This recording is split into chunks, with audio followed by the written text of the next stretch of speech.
very beginning of the interview. Do you remember that? No comment. It's exactly what you said. No comment. Found that very interesting, and I'll tell you for why. Because you didn't deny it. No comment.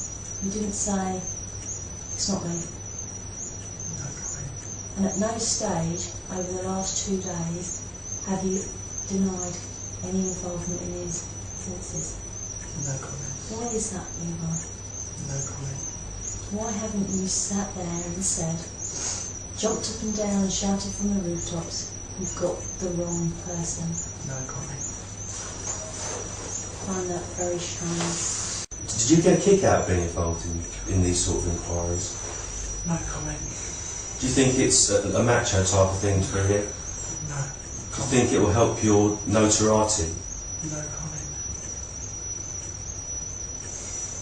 Do you honestly believe that your actions over the 21st and the 22nd of March 2002 are the actions of an innocent man? No comment. And are you an innocent man? No comment. Because if you are, tell us.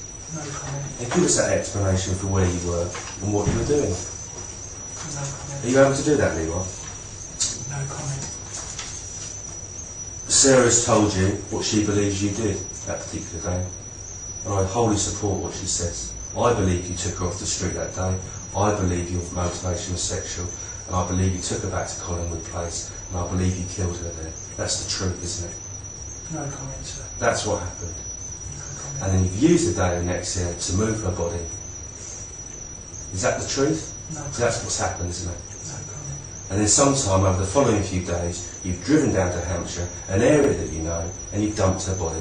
No comment, sir. That's the truth, isn't it? No comment, sir. I, Yusuf Rahim, formerly Levi Bellfield, publicly respond to the allegations made today, Wednesday the 29th of November 2017. Firstly, let me apologise to Mr Sean and Josie Russell for publicly raising the horrendous event of the loss of their loved ones.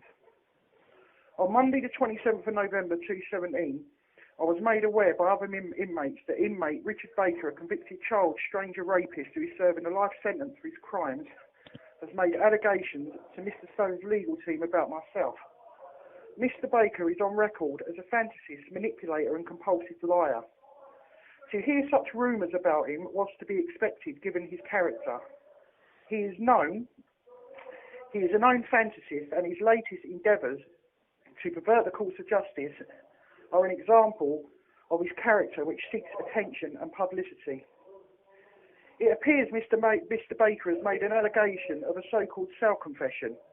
In my view, such vile, untrue allegations do not warrant a response. They are what they are, the words of a lonely, serial, stranger, child and adult rapist who craves the spotlight. I hold no hard feelings towards him and can only pity him. However, given the circumstances, I will respond later in this statement. Reference Mr Stone and his position. From day one, I have endeavoured to help his legal team, if not only to clear myself from crimes he is convicted of. I offered him a polygraph test, which I also would take, but he refused. Yes, they hold no weight in law, but nevertheless a public platform to build on.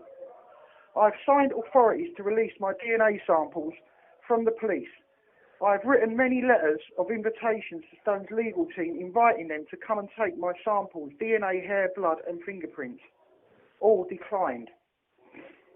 This being factual evidence. Copies of my letters to and from them have been released publicly, and in September to the editor of Converse prison paper, Mark Leach, who ran my story on the front page.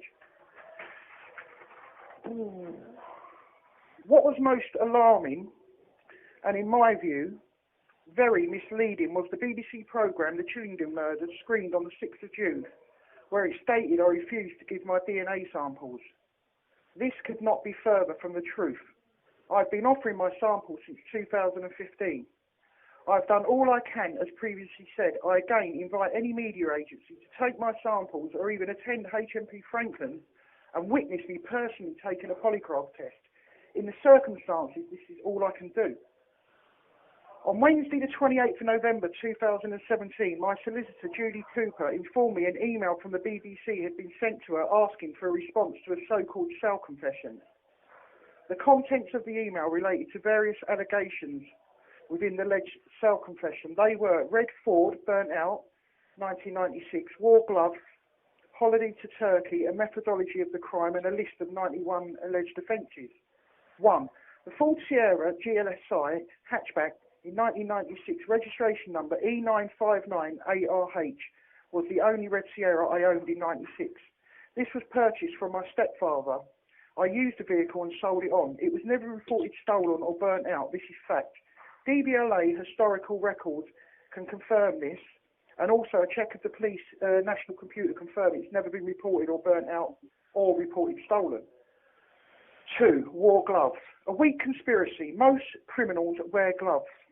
Furthermore, this flies in the face of Stone's defence team, who claimed on their BBC programme, The Chillingdon Murders of 6th of June 2017, that they had a partial print of who they said came from the culprit of the crime.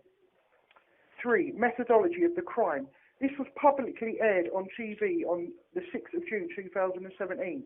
Mr. Baker took notes about this programme and was witnessed, and there are witnesses that can confirm this. He was obsessed with the crime. 4. A list of 91 crimes, from sexual assault to serious offending. No list exists. I'm not convicted of any sexual offences. This is fact. Holiday to Turkey. I cannot see how this has any significance to the Chillingdon murder case. In any event, I flew out in the summer of 1996 and found it was too hot and returned the following day. And finally, Mr. Baker.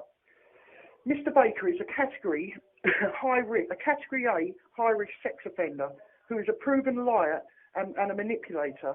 Baker spent years in prison and hospital and had thousands of hours of therapy at Broadmoor Hospital. He fooled psychologists and therapists into believing he was cured. As such, he was sent to a medium secure unit 2 years ago. Upon giving this trust, he manipulated a staff member to smuggle in an electronic tablet into the hospital for him. When caught, the police found vile child porn, which included the rape of a 4-year-old girl. So much for him being cured. This highlights his powers of manipulation to lie and fool psychologists at Broadmoor, a top hospital. Baker was convicted and sent back to prison. The trial judge called him a fantasist. His prison records also reveal him as a compulsive liar and a fantasist. God help Mr. Stone and our justice system if Mr. Baker's manipulation and lies are relied upon. Thank you. Yusuf Rahim, formerly Levi Bellfield.